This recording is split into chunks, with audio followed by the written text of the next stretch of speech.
Buen día a cada uno de ustedes. Vamos a retomar nuestras actividades académicas correspondientes a esta semana, en la que nos corresponde profundizar en el estudio del gerundio y el participio. Antes de dar inicio a nuestra clase de esta semana, les recuerdo que la semana entrante tendremos la programación de las terceras pruebas parciales.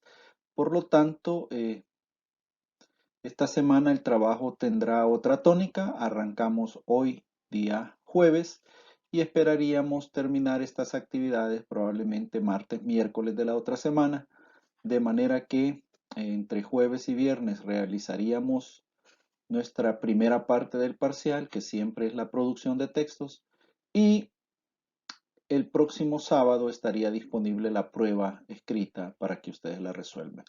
Por favor, tomen en cuenta que si no realizan la prueba parcial, deberán presentarse el siguiente lunes a la Secretaría del Decanato de Ciencias Sociales y hacer el trámite correspondiente para la evaluación diferida. Es la última unidad en la que habrá diferido. Ya la cuarta unidad no tiene esa modalidad, así que por favor tómenlo en cuenta. Bien, damos inicio entonces a nuestra clase, en la que hablaremos sobre gerundios y participios. Y pues he querido colocar esta pequeña ilustración que nos muestra a dos grandes personajes de la literatura, William Shakespeare y Miguel de Cervantes, teniendo un diálogo donde yo les voy a pedir a cada uno de ustedes, por favor, que identifiquen el error. Deberá haber un error en esa presentación. Les pido entonces que lo descubran, tengan la sutileza, lean detenidamente, investiguen si es necesario, ¿verdad? Y traten de establecer si existe algún error dentro de esta presentación donde deliberadamente se utilizan algunos gerundios. Para que ustedes puedan dar solución a esta actividad, habilitaré un foro para la actividad inicial y pues las indicaciones serían las siguientes. Si ustedes identifican un error en la lámina anterior, la propuesta en concreto es que me digan cuál es el error y cuál sería la forma correcta de redacción que ustedes ven. Entonces, eso es lo que vamos a responder.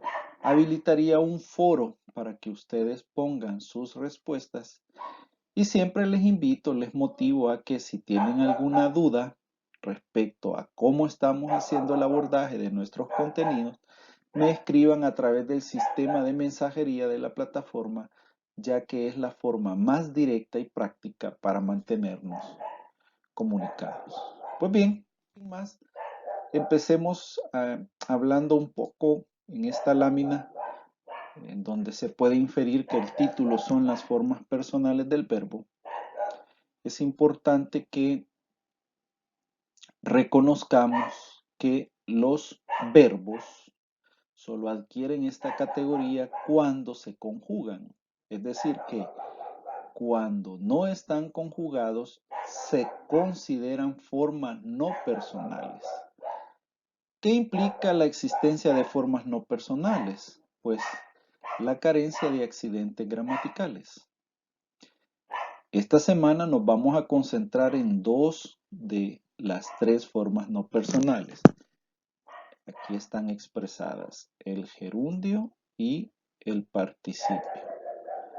Un breve comentario sobre el infinitivo, ¿verdad? Tal y como lo señala este cuadro, infinitivas son aquellas formas verbales terminadas en ar, er, ir. Usted claramente podrá identificarlas, pero debe de tener la claridad que cada vez que dice amar, temer o partir, aún no está en presencia de un verbo porque no es posible determinar los accidentes. Cuando usted dice amar, no puede responderse quién, no puede saber en qué tiempo, no puede saber qué persona desarrolla la acción. Diferente a cuando uno dice canté, que ya se sabe que soy yo, una acción de pretérito. Entonces, esa es la diferencia entre las formas personales y las no personales. Ahora, en lo que corresponde al gerundio y al participio, habrá que establecer que gerundio tiene una terminación o sufijo que lo caracteriza y es el sufijo ando o yendo. Esos verbos que terminan en ando, yendo, caminando, comiendo, fácilmente son identificados como gerundios. ¿Por qué nos vamos a detener a hablar sobre el gerundio? Porque es una de las formas no personales que prácticamente estamos eludiendo, es decir, no nos gusta utilizarla debido a que supone casi siempre un escollo gramatical difícil de superar. Entonces, en términos muy simples, lo que termina sucediendo con el gerundio es que casi siempre lo empleamos mal y por eso evitamos su uso. En algún momento pues vamos a analizar algunos ejemplos y podríamos tener mayor claridad sobre cuáles son los usos correctos e incorrectos de esta forma no personal. Bien, en relación al participio, igual, verbos terminados en ado e ido, con los cuales suceden dos cosas. La primera es que constituyen por sí mismos algún atributo o adjetivo. Entonces, cuando usted dice soy amado, el participio está funcionando como un atributo, es decir, una cualidad inherente a la persona. Ese es el primer aspecto a considerar. Y el segundo es que los participios son formas no personales que nosotros utilizamos en la construcción de los tiempos compuestos del español. Ya habrá escuchado ustedes conjugaciones como he amado, he partido, he ido, ¿verdad? En donde el auxiliar haber más un participio, que en este caso es el del verbo principal, constituyen la fórmula para un tiempo compuesto. En relación a los gerundios, la única aclaración que en este momento yo podría hacerles es que existen casos excepcionales que rompen esta regla. Existe una serie de participios en el español que se consideran irregulares, es decir, no siguen esta sufijación. Un ejemplo inmediato que puedo presentar es el caso del verbo morir, que no tiene como participio la forma morido, sino que muerto. Entonces ahí ustedes se pueden dar cuenta que no todos los participios tienen las terminaciones que enuncia este esquema. La mayoría las tienen, hay otros excepcionales. Otro aspecto importante que hay que tomar en cuenta sobre los participios es que en español tenemos participios dobles para algunos verbos y también nos generan problemas. Históricamente, un ejemplo que ha ilustrado esta problemática ha sido el del verbo imprimir, porque para muchas personas imprimido era incorrecto y sustituían por la fórmula impreso, cuando en realidad lo que sucede en un caso como este es que ambas formas son aceptables, sin embargo, no tienen la misma función. Cuando yo digo impreso, me estoy refiriendo a la cualidad o característica que tiene algo.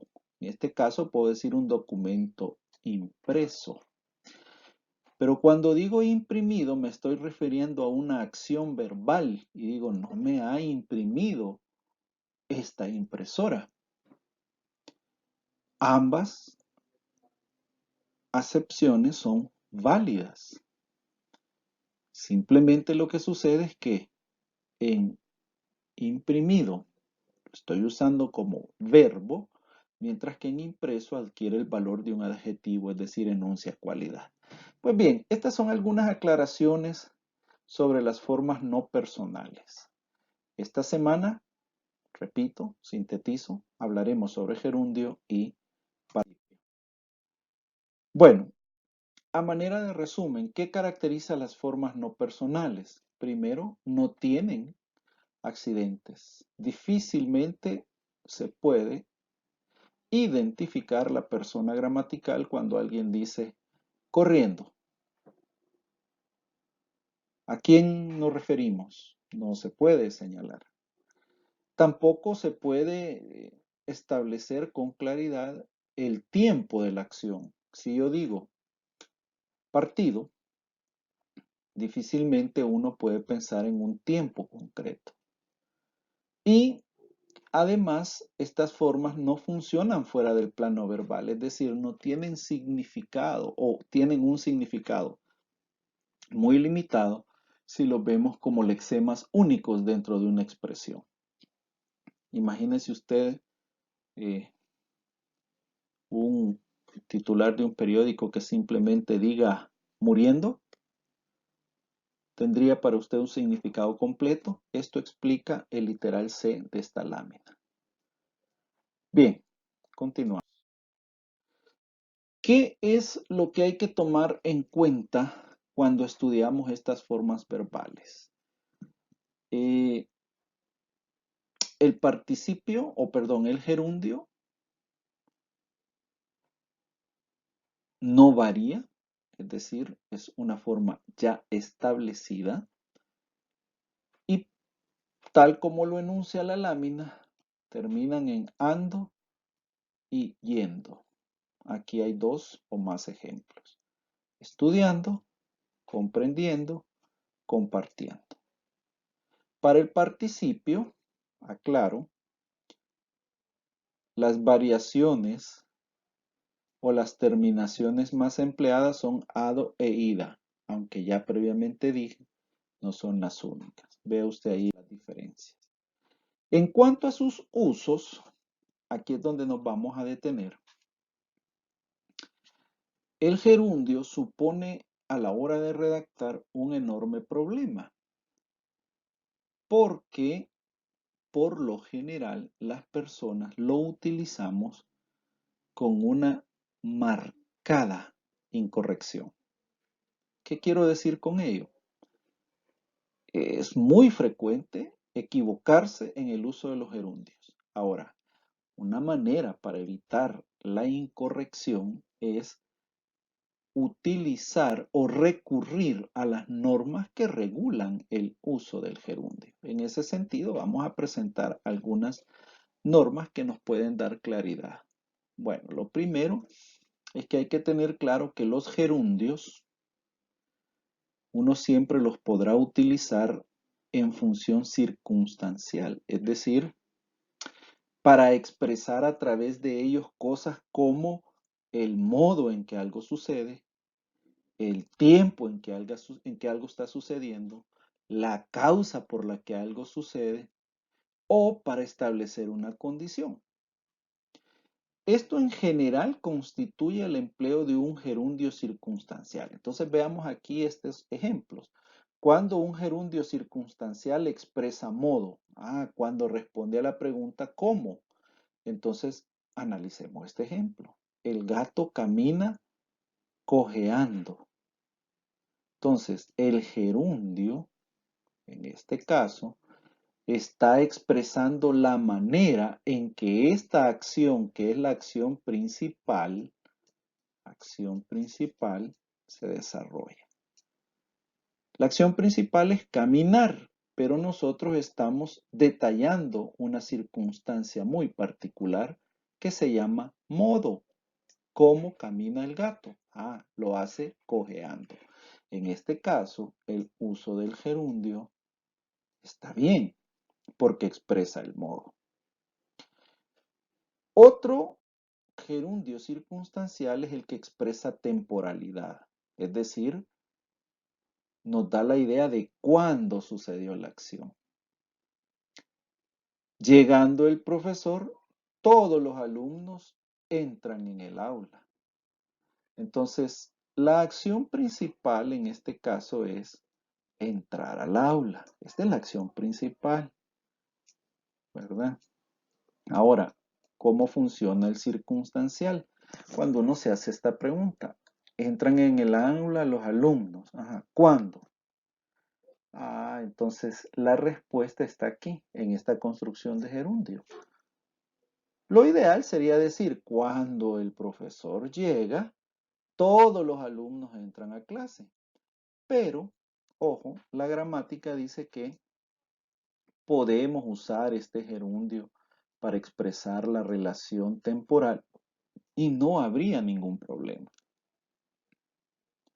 Tampoco habría problema si expresamos una relación temporal o una relación circunstancial a partir de las causas.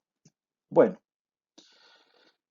en relación a más usos del gerundio, también vale la pena decir que a través del gerundio uno puede expresar direccionalidad o ubicación relativa. En estos casos, lo que sucede es que gracias a la partícula o a la forma del gerundio, uno transmite la idea de locatividad, es decir, dónde está algo. Entonces, imagínense que alguien entra y pregunta, ¿dónde queda la oficina de cobros? Y el interlocutor responde, es la última oficina doblando a la izquierda. Claramente se ve que la intencionalidad de este gerundio es anunciar un espacio temporal, una dirección definida. Entonces, la gramática establece que este también es un uso válido. Igual en los demás ejemplos, subiendo por esa calle, la primera casa con rejas es la casa de mi abuelo. Si yo la completara así. El gerundio lo que hace es transmitir la idea de lugar, de ubicación. ¿Dónde están ubicados? Pues estamos alojados en el segundo hotel viniendo desde la plaza. Muy bien. O sea que este viniendo es equivalente a decir en dirección de la plaza. Entonces son usos que la gramática considera válidos y que por lo tanto pueden aparecer en un texto y no generar ningún inconveniente. Un tercer caso es cuando modifica a un objeto. Entonces aquí, aunque es ya una función gramaticalmente mucho más compleja, vea este ejemplo. Vimos a tu hermana caminando por el centro. Entonces, en este caso, el objeto que resulta complementado es la hermana. Para efectos prácticos, objeto, sujeto son categorías que la gramática establece para referirse a las nominalizaciones. Es decir, siempre que usted utiliza un sustantivo en el español, está aludiendo a un sujeto o a un objeto, ¿verdad? Entonces, en este caso, observe, hermana, siendo un objeto, porque es un sustantivo, se ve complementado por este gerundio y la gramática dice, eso es válido.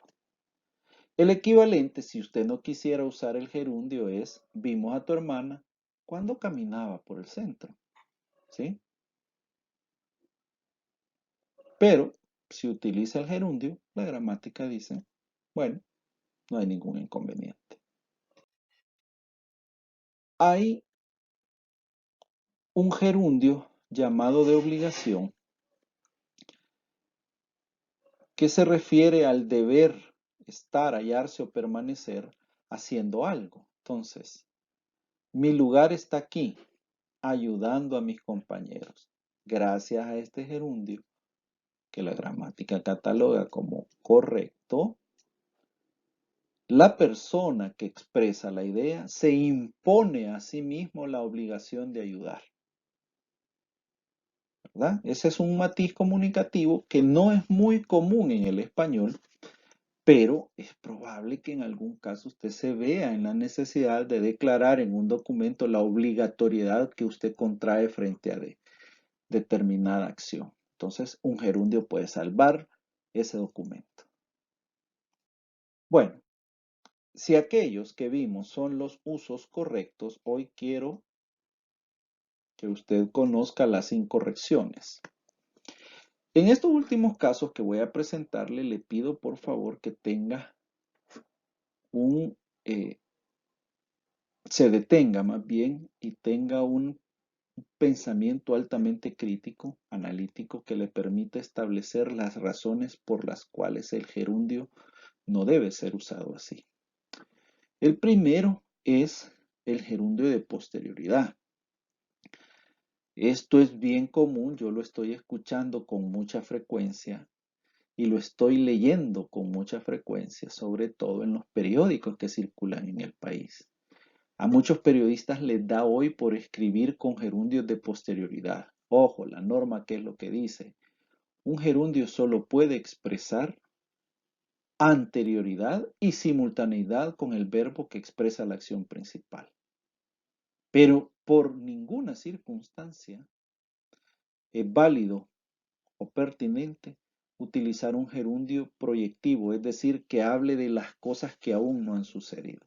Entonces, el primer caso de incorrección es cuando uno dice cosas como, bueno, mi amigo ingresó a la universidad en 1992, graduándose 5 años después.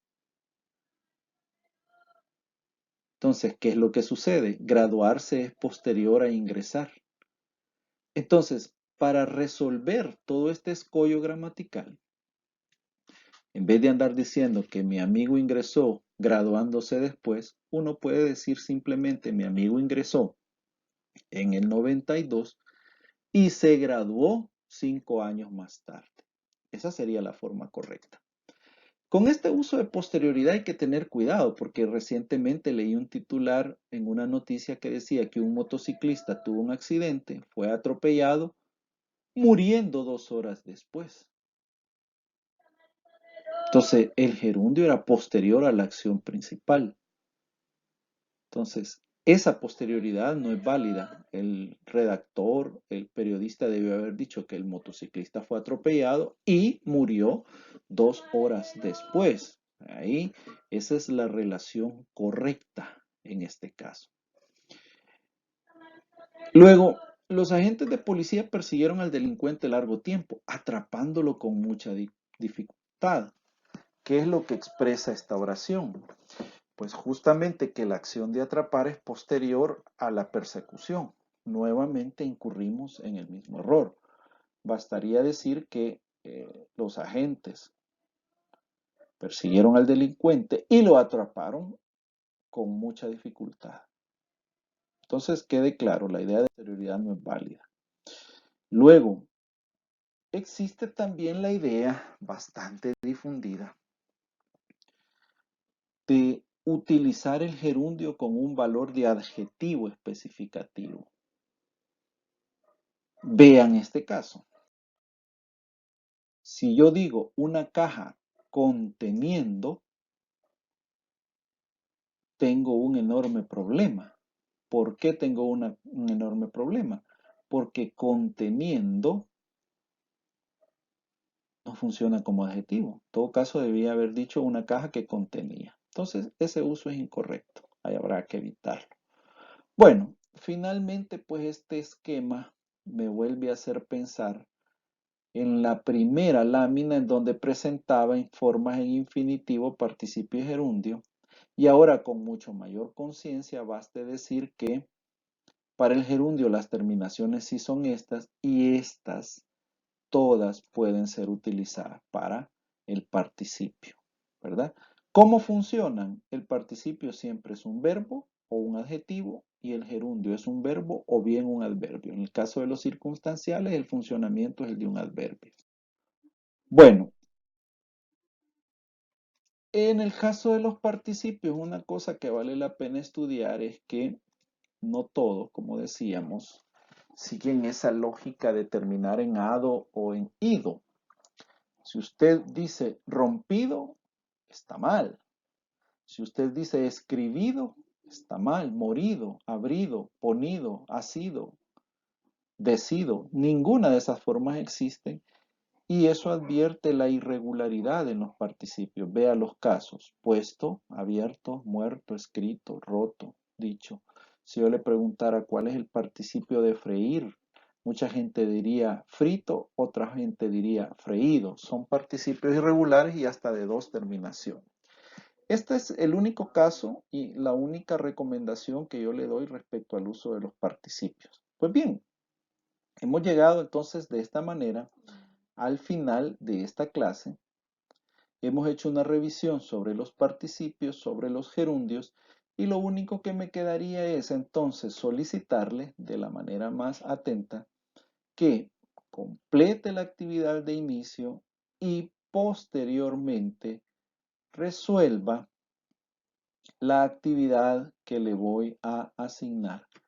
Hago la aclaración que la actividad que voy a asignar relacionada a participios y gerundios será parte de la actividad del parcial.